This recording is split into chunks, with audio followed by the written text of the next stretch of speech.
여러분 상상이나 해보셨습니까? 며느리가 시어머니의 뺨을 올려붙이는 장면을요.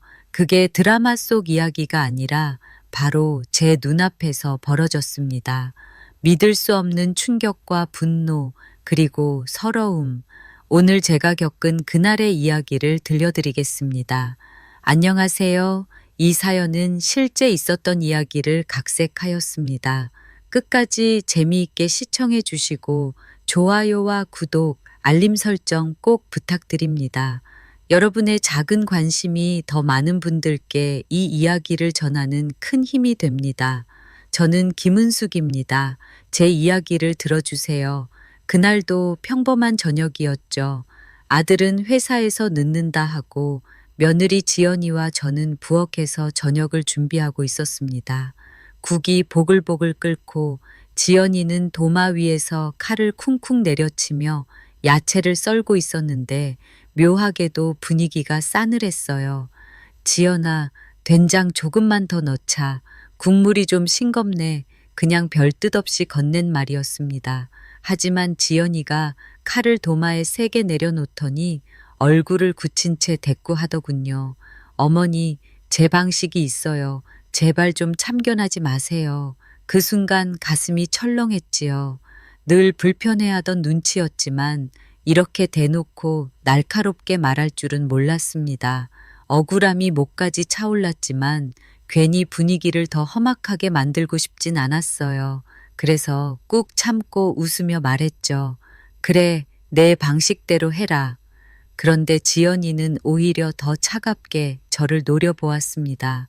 눈빛이 싸늘하다 못해 무언가 눌려있던 분노가 터져나오는 것 같았어요. 그러더니 손에 들고 있던 국자를 쾅 하고 싱크대에 내던졌습니다. 왜 자꾸 저를 무시하세요? 뭘 해도 못마땅하시죠? 순간 저는 말문이 막혔습니다. 겨우 정신을 붙들고 차분히 대답했지요. 내가 언제 널 무시했니? 다 너 잘 되라고 그런 건데. 하지만 제 말이 끝나기도 전에 지연이는 성큼 제 앞까지 다가왔습니다. 그리고는 차갑게 내뱉었어요. 말은 다 좋게 하시죠. 근데 속으로는 저를 무시하고 계시잖아요. 알아요. 다 그 말에 눈물이 맺혔습니다. 내가 언제 며느리를 무시했단 말입니까?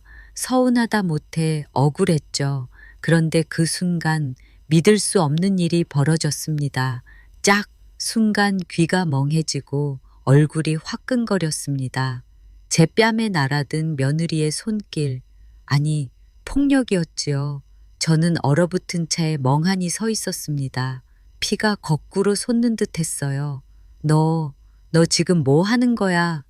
제 목소리는 떨렸지만 분노와 슬픔이 뒤섞여 터져 나왔습니다. 그때 마침 현관문이 열리더니 아들이 퇴근해 들어왔습니다. 눈앞의 장면을 본 아들의 표정이 굳어버렸지요.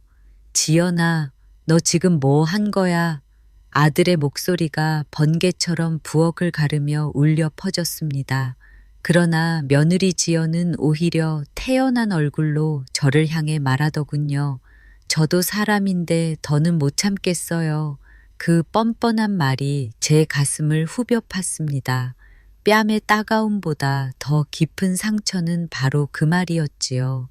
아들의 목소리가 부엌을 찢고 나왔습니다. 지연아, 너 지금 뭐 한 거야? 그 순간에도 며느리 지연은 눈 하나 깜짝하지 않았습니다. 오히려 저를 노려보며 한 발 더 앞으로 다가서더군요. 당신이 뭘 알기나 해요. 매번 어머니한테 시달리는 건 나라고요. 참다 이제는 못 참겠다고요. 아들의 얼굴이 굳어졌습니다. 충격과 분노가 동시에 섞인 표정이었죠. 아들은 제 얼굴을 보더니 뺨이 붉게 달아오른 걸 확인했는지 눈빛이 흔들렸습니다. 엄마 맞은 거야? 진짜야? 저는 아무 대답도 못했습니다. 눈물이 뚝뚝 떨어지고 있었으니까요. 아들이 다가와 제 어깨를 붙잡았지만 며느리의 목소리는 그 순간 더 크게 터져 나왔습니다. 왜요? 어머니가 무슨 천사라도 돼요. 나한테 상처 준 건 안 보이세요? 그 말에 저는 가슴이 철렁 내려앉았습니다. 언제 제가 며느리에게 상처를 줬다는 걸까요? 제 입에서는 떨리는 소리가 흘러나왔습니다. 내가 널 언제 그렇게 몰아붙였니? 네가 내 자식 같아서 잘 되라고. 그러나 지연은 고개를 절레절레 저으며 눈물을 흘리는 신용까지 하더군요. 잘 되라고요? 그게 잔소리고 간섭이에요. 전 숨이 막혀요. 매일매일 시어머니 눈치 보며 사는 게 얼마나 힘든 줄 아세요? 아들의 시선이 며느리에게로 향했습니다. 하지만 제 뺨은 여전히 화끈거렸고 그 순간의 굴욕이 치밀어 올라 손까지 덜덜 떨렸습니다. 지연아, 네가 무슨 말을 해도 그렇지. 어떻게 엄마 뺨을 때릴 수 있어? 사람이 할 짓이냐고 아들의 외침이 울려 퍼졌습니다. 하지만 지연은 전혀 물러서지 않았습니다. 오히려 팔짱을 끼며 대꾸하더군요. 내가 손찌검한 건 잘못했어요. 인정해요. 그런데 그게 다 누적된 결과예요. 어머니가 나를 무시하지만 않았어도 이런 일 없었을 거예요. 그 뻔뻔한 말에 제 가슴은 또 한 번 찢어졌습니다. 제가 며느리를 무시했다니 그 말은 칼처럼 제 마음을 베어냈죠. 아들은 한동안 말이 없더니 고개를 푹 숙였습니다. 양쪽에서 쏟아지는 말과 눈물 속에서 그는 어찌할 바를 모르는 모습이었어요. 지연아, 엄마도 나도 다 가족인데 왜 이렇게까지 돼야 해? 아들의 목소리는 금방이라도 부서질 듯 떨렸습니다. 하지만 지연은 눈을 부릅뜨며 소리쳤습니다. 가족이요? 전 이제 이 집에서 가족이 아닌 것 같아요. 어머니는 절 딸로 받아들인 적 없잖아요. 그 순간 제 눈물이 터져 나왔습니다. 목이 메어 말을 잇지 못했죠. 저는 그저 떨리는 손으로 뺨을 감싼 채 서러움에 주저앉고 말았습니다. 아들은 당황한 듯 저를 부축했지만 지연은 등을 돌린 채 방으로 들어가 버렸습니다. 문이 쾅 닫히는 소리가 집안을 울렸습니다. 부엌에는 저와 아들만 남았습니다. 아들은 한숨을 깊게 내쉬며 말했죠. 엄마, 미안해. 내가 다 잘못했어. 하지만 그 말조차 제 마음에는 위로가 되지 않았습니다. 며느리에게 뺨을 맞은 충격, 그보다 더 깊은 상처는 제가 가족이 아니었다는 지연의 말이었죠. 그날 밤 저는 잠을 이룰 수 없었습니다. 머릿속에는 계속해서 그 순간의 소리, 그 따가운 감촉이 되살아났습니다. 짝! 그 소리는 제 평생 가슴에 못 박히는 상처가 되었죠. 그날 밤 저는 도무지 잠을 잘 수가 없었습니다. 방 안 불을 꺼도 눈은 감기지 않았고 귀에는 계속해서 그 소리가 맴돌았죠. 짝! 며느리의 손이 제 뺨을 스쳤던 그 순간 그 굴욕의 울림은 고막을 찢듯 깊게 남아 있었습니다. 눈가에 맺힌 눈물은 베개를 적셨고 밤이 깊어갈수록 서러움은 더 깊어지더군요. 내가 뭘 그렇게 잘못했나. 속으로 수없이 되뇌었지만 아무리 생각해도 며느리 말처럼 제가 무시한 적은 없었습니다. 다만 어머니로서 챙기려는 마음이 때로는 잔소리로 들렸을 뿐이었겠죠. 그렇게 뒤척이다가 새벽녘 겨우 눈을 붙였습니다. 다음 날 아침 부엌으로 나가자 며느리 지연은 아무 일도 없었다는 듯 식탁에 앉아 있었습니다. 휴대폰을 들여다보며 커피를 홀짝거리는 모습은 오히려 더 차갑고 뻔뻔해 보였죠. 저는 아무 말도 못하고 조심스레 상을 차렸습니다. 그런데 아들이 거실에서 나와 분위기를 살피더니 한숨을 내쉬며 말하더군요. 우리 어제 일 그냥 서로 조금씩 참자. 괜히 키우면 더 힘들어져. 그 말에 저는 할 말이 막혀버렸습니다. 아들마저 이렇게 중간에서 얼버무리는 걸 보니 서러움이 더 북받쳤지요. 네가 어제 본 게 다잖아. 네 아내가 네 엄마 뺨을 때렸어. 그런데 그걸 참으라고? 제 목소리는 떨렸습니다. 눈물이 또 차올랐지만 아들은 고개를 푹 숙인 채 아무 대답도 하지 못했습니다. 그 순간 며느리 지연이 웃으며 끼어들었죠. 여보, 어머니가 조금 예민하신 거잖아. 내가 일부러 그런 것도 아닌데. 어제는 그냥 순간적으로. 그 말에 저는 입술을 깨물었습니다. 순간적이라니, 그건 단순한 순간의 실수가 아니었습니다. 그 속에는 그동안 쌓여온 며느리의 불만과 적대감이 고스란히 담겨 있었죠. 그날 점심 무렵 이웃 아주머니 한 분이 집에 들르셨습니다. 평소 가깝게 지내던 분인데 제 얼굴을 보자마자 놀란 표정을 지으셨습니다. 아이고, 은숙 씨, 얼굴이 왜 그래? 뺨이 시퍼렇게 멍들었잖아. 저는 얼른 손으로 얼굴을 가렸습니다. 하지만 이미 늦었죠. 이웃은 저를 붙잡고 다그쳤습니다. 대체 무슨 일이에요? 누가 그랬어요? 저는 한참을 망설이다가 겨우 입을 열었습니다. 그게 우리 지연이가 어제 저를. 목소리가 떨려도는 말을 잇지 못했습니다. 그런데 그 순간 안방에서 나오던 지연이의 얼굴이 벌겋게 달아올랐습니다. 어머니, 왜 그런 얘기를 밖에다 하세요? 지연은 제게 성큼 다가와 소리를 질렀습니다. 이웃 아주머니는 기겁을 하며 저를 감쌌죠. 뭐야, 며느리가 시어머니를 때려? 이게 말이 돼? 순간 지연의 얼굴에 당황한 기색이 스쳤지만 금세 억울하다는 표정을 지어 보였습니다. 제가 왜 어머니를 때리겠어요? 어머니가 오해하신 거예요. 그 뻔뻔한 말에 저는 할 말을 잃고 그저 눈물만 흘렸습니다. 그러자 이웃 아주머니가 단호히 말하더군요. 지연 씨, 내가 어제 부엌에서 들려오는 소리 다 들었어요. 큰 소리도 그 이상한 소리도 다 들었다고요. 그 순간 지연의 얼굴이 굳어졌습니다. 더 이상 발뺌할 수 없다는 걸 알았겠지요. 그날 밤 아들이 제 방으로 조용히 들어왔습니다. 엄마, 나 어떻게 해야 할지 모르겠어. 아들은 머리를 감싸준 채 주저앉았습니다. 한쪽에는 아내, 한쪽에는 어머니.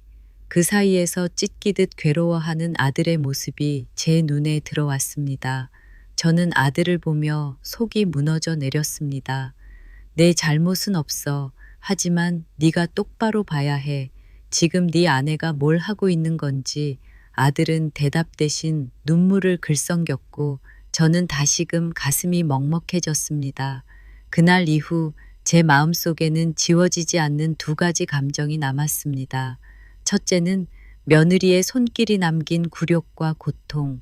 둘째는 그보다 더 쓰라린 아들의 무너진 얼굴이었지요. 그날 밤 아들은 제 방에 앉아 고개를 떨군 채 말이 없었습니다. 눈빛은 흔들렸고 손가락은 끊임없이 무릎 위를 두드리며 불안해했죠. 엄마, 나 진짜 미치겠어. 지연이랑 살다 보니 가끔 힘들다고 느낀 적은 있었지만 이렇게까지 할 줄은 몰랐어. 아들의 목소리는 지쳐 있었습니다.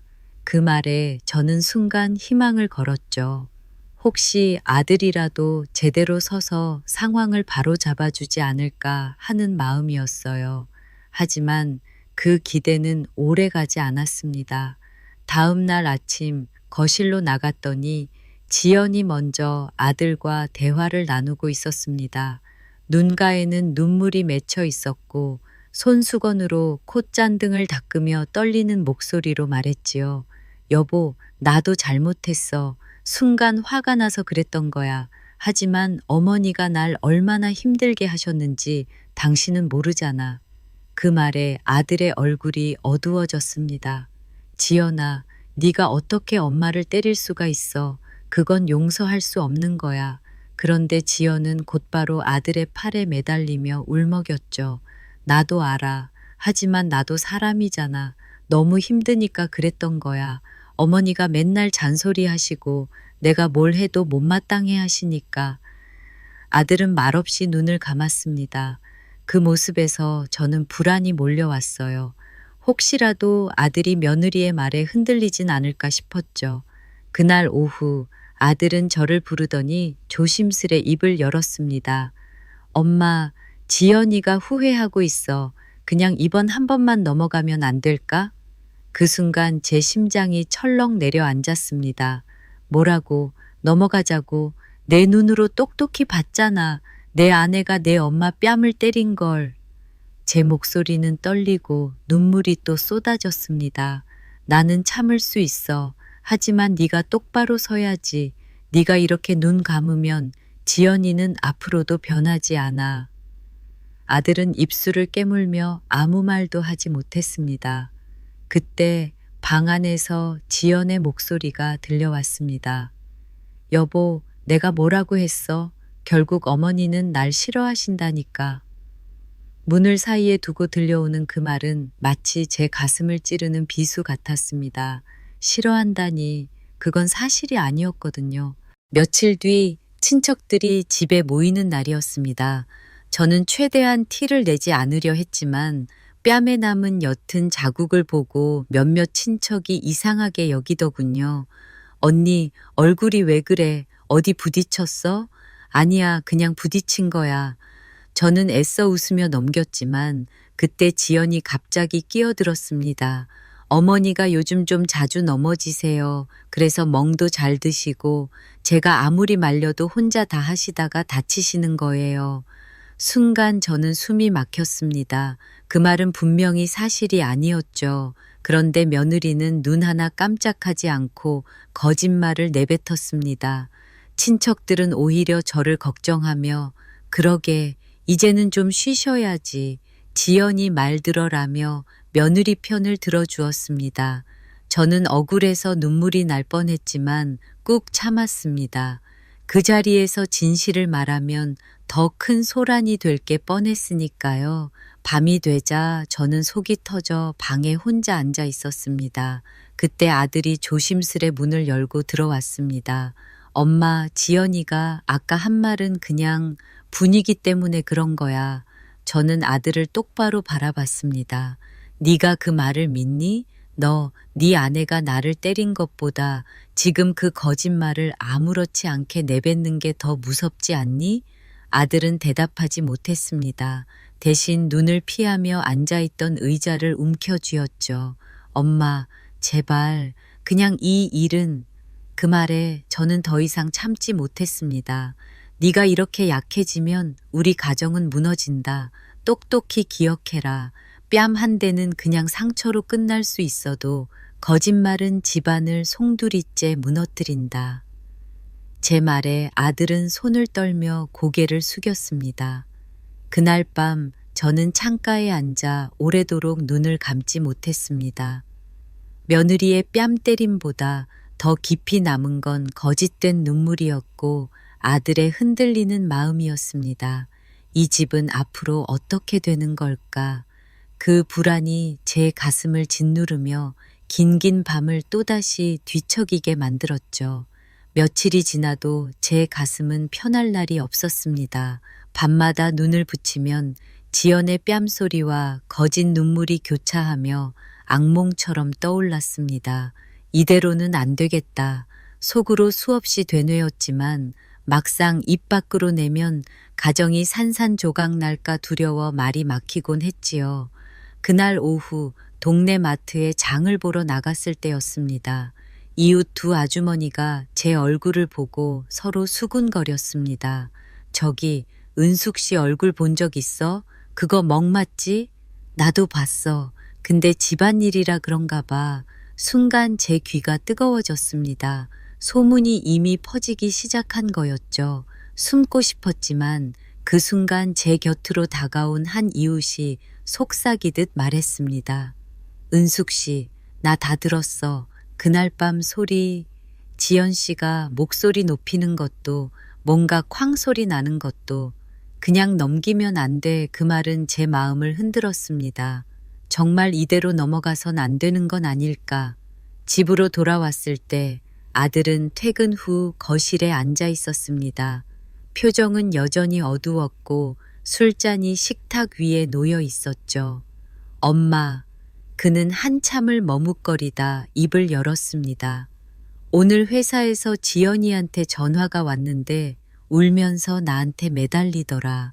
자기가 진짜 잘못했다고. 근데 또 그러면서도 계속 어머니가 날 힘들게 한다는 말만 반복했어. 저는 고개를 저었습니다. 그건 진심 어린 반성이 아니야. 반성하는 사람은 변명부터 하지 않는다. 아들은 말없이 고개를 떨궜습니다. 그때였습니다. 초인종 소리가 울리고 밖에 서 있던 사람은 바로 친척 아주머니였습니다. 손에는 과일 바구니를 들고 있었죠.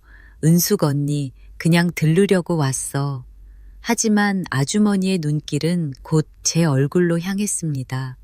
언니, 이웃한테 얘기 들었어. 도대체 무슨 일이야? 지연 씨가 언니를 때렸다고 하던데 그게 사실이야. 저는 당황했습니다. 숨기고 싶었지만 이미 소문이 여기까지 번져 있었던 겁니다. 그때 지연이 방에서 나와 웃으며 대꾸했습니다. 아주머니, 오해예요.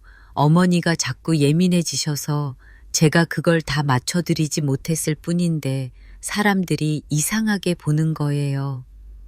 거짓말을 아무렇지 않게 내뱉는 지연의 얼굴을 보자 제 속에서 불이 치밀었습니다. 지연아, 너 그만해. 내가 거짓말까지 참아야 하니 네 손으로 나를 때린 걸 내가 잊을 줄 알아? 제 목소리가 집안을 흔들었습니다. 순간 아주머니는 기겁하며 저를 붙잡았죠. 세상에, 그게 사실이었구나. 지연의 얼굴은 굳어졌습니다.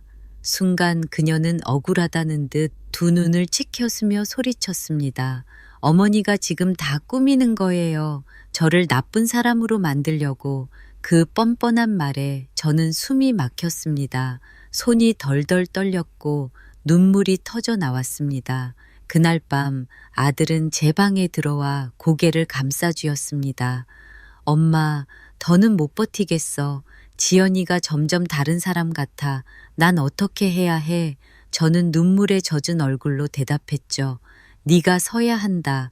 네가 진실을 바로잡지 않으면 지연이는 날 계속 짓밟고 결국 너까지 무너질 거야. 아들은 한참을 말없이 앉아 있다가 떨리는 목소리로 말했습니다. 엄마, 나 지연이랑 진지하게 얘기해 볼게. 더는 이렇게 못 산다고 하지만 다음 날 상황은 더 심각하게 흘러갔습니다. 아들이 지연과 얘기를 하려던 순간 지연은 또다시 눈물을 흘리며 모든 탓을 제게 돌렸습니다. 여보, 내가 정말 힘들어. 어머니가 맨날 나를 괴롭혀. 당신은 내 편이 돼야 하는 거 아니야? 아들의 얼굴은 괴로움으로 일그러졌습니다. 그 사이에서 그는 점점 무너져 가고 있었죠. 그리고 그날 저녁 저는 충격적인 말을 들었습니다. 지연이 전화를 받으며 누군가에게 이렇게 말하는 걸 들었거든요. 응, 나 진짜 힘들어. 근데 다 내 탓처럼 몰아가. 어떻게 하면 좋을까? 그냥 이 집 나가버릴까 싶어. 그 목소리는 제 심장을 덜컥 내려앉게 했습니다. 이 집을 나간다니. 그럼 아들은 어떻게 되는 거지? 그날 밤 창가에 앉아있던 저는 오랫동안 스스로에게 물었습니다. 내가 잘못한 걸까? 아니면 저 아이가 너무 모난 걸까? 하지만 곧 깨달았습니다. 잘잘못을 따지기 전에 이제는 분명히 선을 그어야 한다는 걸요. 다음 날 아침 저는 마음을 단단히 먹고 아들에게 말했습니다. 진우야, 이제 네가 선택해야 할 때가 왔다. 아들은 술에 절은 얼굴로 저를 바라봤습니다. 선택이라니. 엄마, 그게 무슨 말씀이야? 저는 깊은 한숨을 내쉬었습니다. 내 아내가 잘못을 뉘우치고 고치려고 하면 나도 받아줄 수 있다. 하지만 거짓말로 나를 짓밟고 또다시 내 뺨을 때리려 든다면 그땐 더는 가족으로 받아들일 수 없다. 아들은 눈을 질끈 감으며 고개를 떨궜습니다. 엄마, 제발 그런 말 좀 하지 마. 나 지연 없이는 살 수 없어. 그 말에 제 가슴은 또다시 무너져 내렸습니다. 아들은 여전히 며느리에 묶여 있었던 겁니다. 그날 오후 뜻밖의 손님이 찾아왔습니다. 바로 윗집에 사는 박 아주머니였습니다. 그분은 문을 열자마자 낮은 목소리로 말했습니다. 은숙 씨, 미안한데 나 사실 다 봤어. 순간 제 눈이 커졌습니다. 뭘 보셨다는 거예요? 그날 밤 내가 쓰레기 버리러 내려가다가 창문으로 본 게 있어. 지연 씨가 손을 번쩍 들어서 언니 뺨을 치는 걸 분명히 봤어. 그 소리도 들렸고 순간 제 심장이 덜컥 내려앉았습니다. 정말이에요? 그럼 왜 이제야 말씀을? 아주머니는 고개를 숙이며 대답했습니다. 괜히 집안 문제에 끼어들면 안 된다고 생각했지. 그런데 요즘 돌아가는 걸 보니까 이대로는 언니만 억울한 것 같아서. 그 말에 눈물이 왈칵 쏟아졌습니다. 이제야 제 편을 들어줄 사람이 생겼다는 안도감과 그날의 상처가 되살아나는 고통이 동시에 몰려왔습니다. 저녁 무렵 아들이 귀가하자 저는 박 아주머니를 집으로 불러들였습니다. 그리고 아들에게 단호하게 말했죠. 네가 눈으로 본 게 다가 아니야. 박 아주머니도 다 보셨대. 내 아내가 내 뺨을 때린 걸. 아들은 멍하니 앉아 있다가 얼굴이 창백해지더니 두 손으로 머리를 감싸 쥐었습니다. 정말이야, 아주머니? 박 아주머니는 고개를 끄덕였습니다. 내가 거짓말할 이유가 어디 있어. 진우야, 내 아내가 지금 은숙 씨를 무너뜨리고 있어. 그 순간 아들의 어깨가 무겁게 처지더니 한숨이 터져 나왔습니다. 그날 밤 드디어 아들은 지연을 불러 앉혔습니다. 지연아, 이제 솔직히 말해. 네가 엄마 뺨 때린 거 맞지? 그러자 지연은 눈을 부릅뜨며 소리쳤습니다. 아니라고 몇 번을 말해요. 어머니가 자꾸 꾸며내는 거라니까요.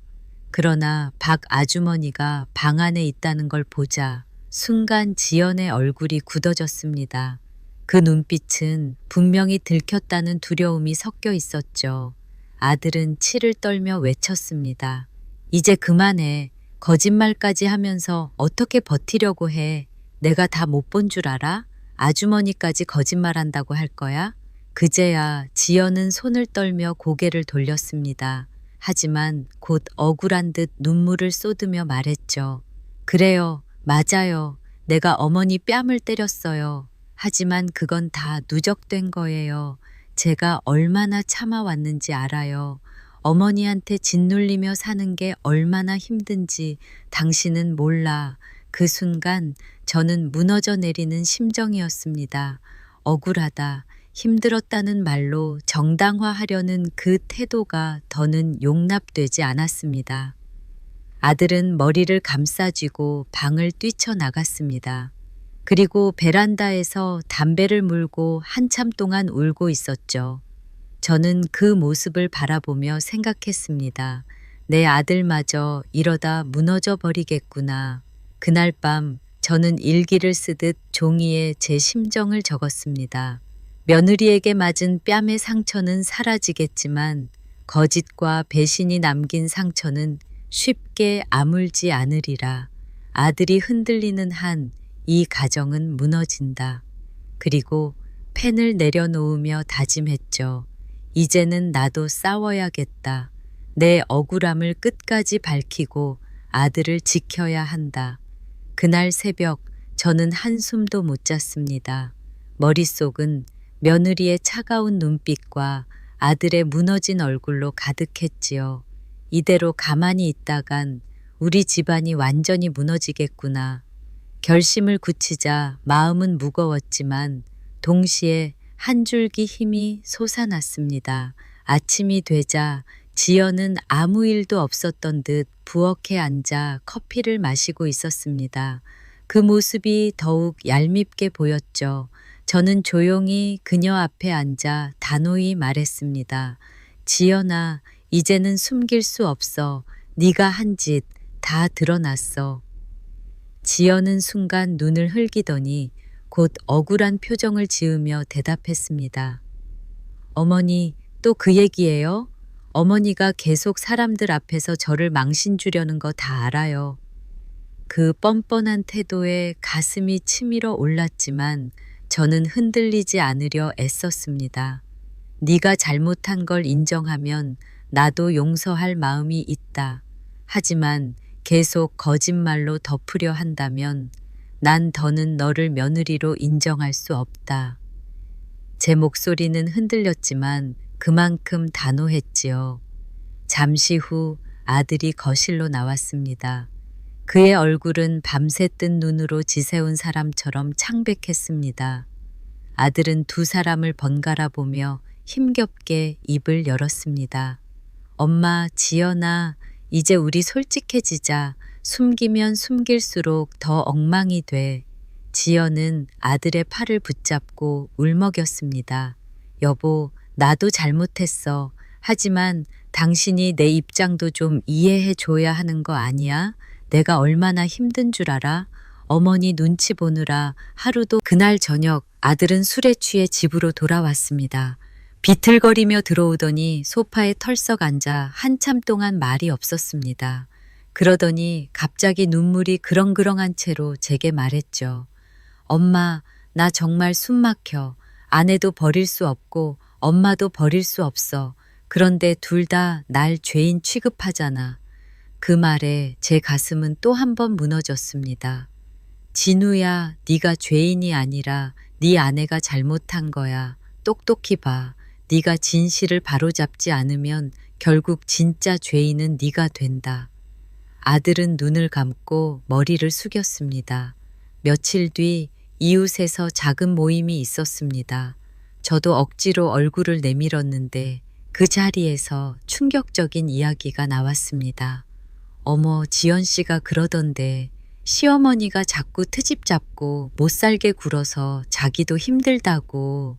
저는 숟가락을 들고 있다가 덜컥 손이 떨렸습니다. 벌써 밖으로 나가 저를 나쁜 사람으로 만들고 있었던 겁니다. 그 순간 옆에 있던 박 아주머니가 단호하게 말했습니다. 그건 다 거짓말이야. 내가 직접 봤다니까. 지연 씨가 은숙 씨 뺨 때리는 거. 순간 분위기가 싸늘하게 얼어붙었습니다. 사람들의 눈길이 지연에게로 향했죠. 집으로 돌아오자 지연은 얼굴이 새빨개져 있었습니다. 그녀는 저를 노려보며 소리쳤습니다. 어머니, 이제 만족하세요? 동네 사람들 다 알게 됐잖아요. 내가 평생 낙인 찍히게 됐다고요. 저는 흔들리지 않고 말했습니다. 낙인을 찍은 건 네가 아니라 네 손이야. 네가 한 행동이 내 인생을 망치고 있는 거다. 그 순간 지연은 발을 구르며 방으로 뛰쳐들어갔습니다. 문이 쾅 하고 닫히는 소리가 집안을 울렸죠. 그날 밤 아들은 제 방으로 와서 말했습니다. 엄마, 지연이 요즘 불안정한 것 같아. 혹시 마음의 병이 있는 건 아닐까 싶어. 저는 한숨을 내쉬며 고개를 저었습니다. 마음의 병이 아니라 양심의 병이지. 잘못을 인정하지 않는 사람은 결국 자신뿐 아니라 주위까지 망치게 된다. 아들은 대답 대신 눈물을 글썽이며 방을 나갔습니다. 그리고 뜻밖의 일이 벌어졌습니다. 다음 날 아침 지연이 짐을 챙기기 시작한 겁니다. 이제 더는 못 참겠어요. 저도 제 인생 살아야겠어요. 가방을 메고 현관 앞에 서 있는 지연의 모습은 차갑게만 보였습니다. 아들은 멍하니 그 모습을 바라보다가 무릎을 꿇듯 바닥에 주저앉았습니다. 지연아, 제발 그러지 마. 저는 그 장면을 바라보며 속이 무너져 내렸습니다. 며느리의 뺨 한 대가 시작이었는데 이제는 아들이 무릎 꿇는 지경까지 온 겁니다. 그날 밤 저는 또다시 깊은 결심을 했습니다. 이대로 두면 우리 가정은 끝장이다. 이제는 나서야 한다. 며느리의 진짜 얼굴을 세상에 드러내야 한다. 현관 앞에서 가방을 들고 선 지연의 얼굴은 차갑게 굳어 있었습니다. 저 이제 못 살아요. 나가서 제 인생 살 거예요. 그녀의 눈빛에는 단호함이 서려 있었고 아들은 바닥에 무릎을 꿇은 채 떨리는 목소리로 애원했습니다.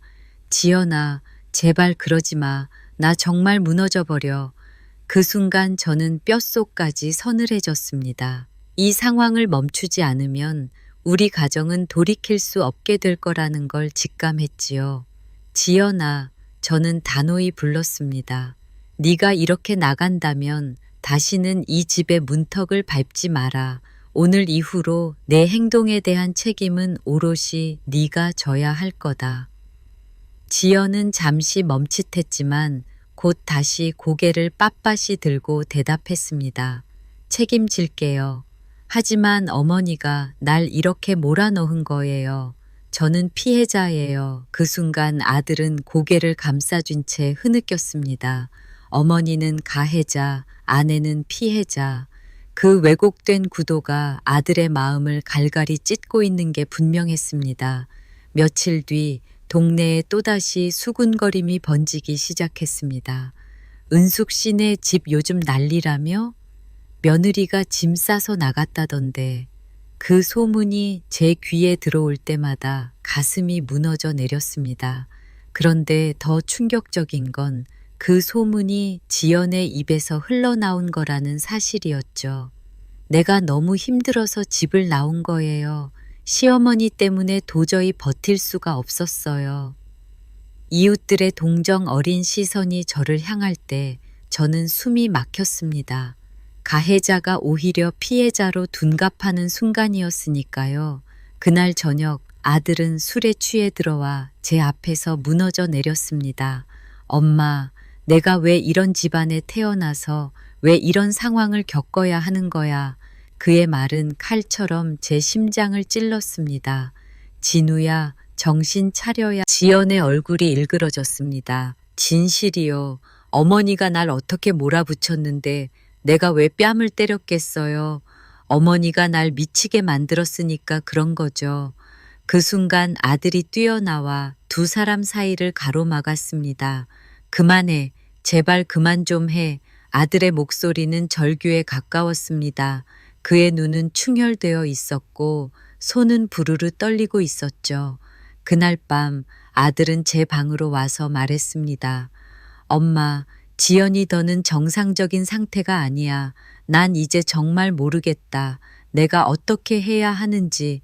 저는 아들을 붙잡으며 눈물을 흘렸습니다. 진우야, 선택은 네가 해야 한다. 하지만 명심해라. 거짓을 두둔하면 결국 너의 삶까지 무너진다. 아들은 대답하지 못했습니다. 그저 창백한 얼굴로 방을 나갔습니다. 다음 날 아침 지연은 또다시 눈물을 흘리며 짐을 싸들고 집을 나갔습니다. 이제 끝이에요. 저는 제 인생 살 거예요. 당신들이 날 어떻게 보든 상관없어요. 그녀의 말은 마치 폭탄처럼 우리 집안을 날려버렸습니다. 아들은 현관 앞에 주저앉아 울었고 저는 그 모습을 바라보며 또다시 다짐했습니다. 이제는 끝까지 버티겠다. 지연의 진짜 얼굴을 아들에게 반드시 보여주고야 말겠다. 현관문이 쾅 닫히는 순간 집안은 숨소리조차 멈춘 듯 고요해졌습니다.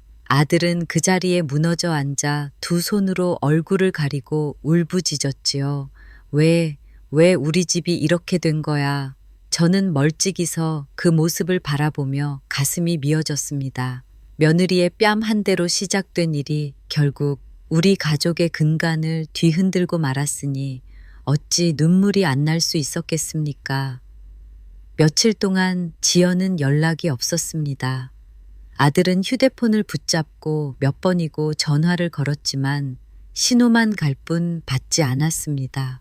그 모습은 안쓰럽고도 안타까웠지만 동시에 제 마음 한켠에는 이상한 평온이 찾아왔습니다. 이제라도 진실이 드러나고 내 억울함이 알려진 게 다행이지. 하지만 그 평온도 잠시뿐이었습니다. 며칠 후 지연은 느닷없이 변호사를 대동하고 집 앞에 나타났습니다. 이제부터는 법대로 하겠어요. 그녀의 입에서 나온 말은 차갑고 단호했습니다. 어머니가 저를 동네방네 욕보이셨잖아요. 명예훼손으로 고소할 겁니다. 그 순간 제 다리는 풀려버렸습니다. 억울한 일을 당한 것도 모자라 이제는 가해자가 오히려 피해자를 고소하겠다고 나선 겁니다. 아들은 두 눈을 크게 뜨고 멍하니 서 있다가 결국 제 앞을 막아섰습니다. 지연아, 그만해. 네가 뭘 잘못했는지 알잖아. 그런데도 엄마를 고소하겠다고. 그건 선을 넘는 거야. 지연은 눈을 흘기며 대꾸했습니다. 난 더는 물러설 수 없어. 내 명예도 지켜야 하니까. 그 뻔뻔한 말에 저는 몸이 덜덜 떨렸습니다. 하지만 놀랍게도 그 순간 제 안에서 더는 두려움이 일어나지 않았습니다. 그래, 고소해라. 하지만 네가 한 짓도 다 드러나게 될 거다. 나는 진실을 피하지 않는다. 제 목소리는 눈물 섞인 떨림이 아닌 단단한 울림으로 흘러나왔습니다. 그날 밤 아들은 제 방에 들어와 무릎을 꿇었습니다.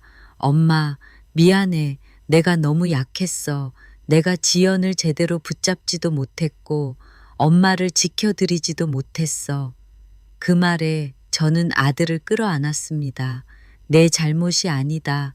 네가 이제라도 진실을 보게 된 게 고맙다.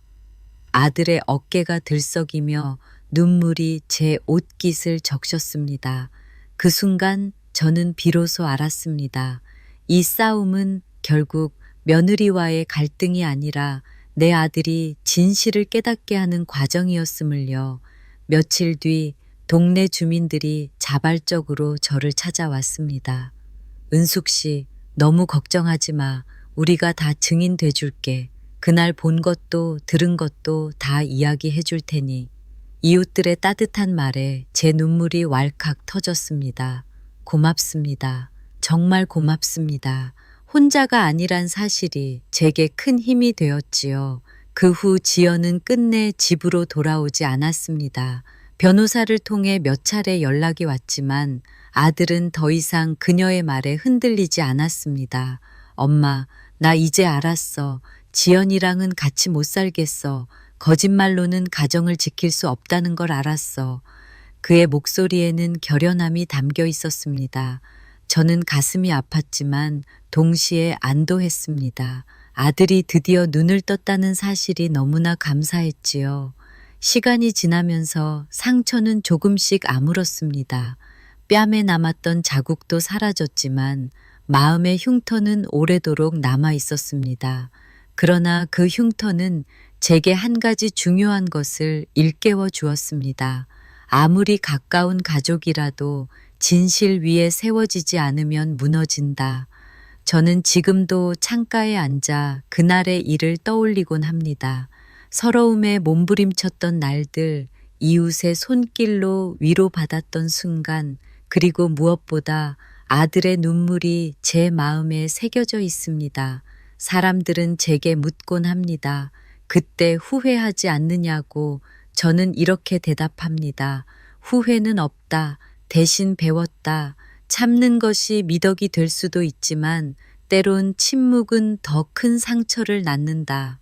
이제 저는 더는 울지 않습니다. 대신 제 이야기를 세상에 들려줍니다. 혹시라도 저와 같은 일을 겪는 이들이 있다면 용기를 내어 목소리를 내라고 말하고 싶습니다. 침묵은 당신을 지켜주지 않는다. 진실이 당신을 지켜줄 것이다. 그렇게 제 가정은 큰 상처를 남기고 무너졌지만 저는 쓰러지지 않았습니다. 그리고 다시는 누구도 제 뺨을 함부로 건드리지 못하게 할 겁니다.